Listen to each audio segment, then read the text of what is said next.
The outcome that this American president articulated, a ceasefire or consequences, he did not produce. And that is why I think we find ourselves in a difficult situation today. But Martha, this isn't over. There will be a meeting with Zelensky and European leaders, and then we'll see what happens after that. My hope is that President Trump will see, in hindsight, that President Putin is just trying to take us all for a ride, to keep this war going, keep attacking Ukraine without facing additional pressure.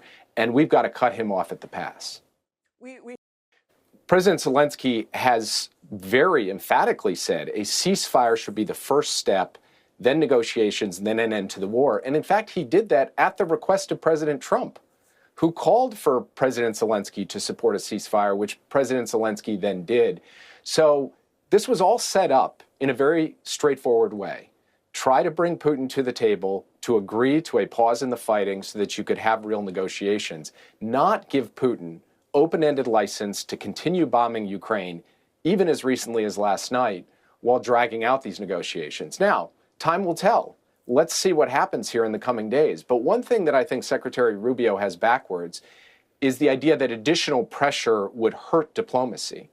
From my perspective, part of the reason that Putin came to Alaska is because he's worried about the possibility of pressure.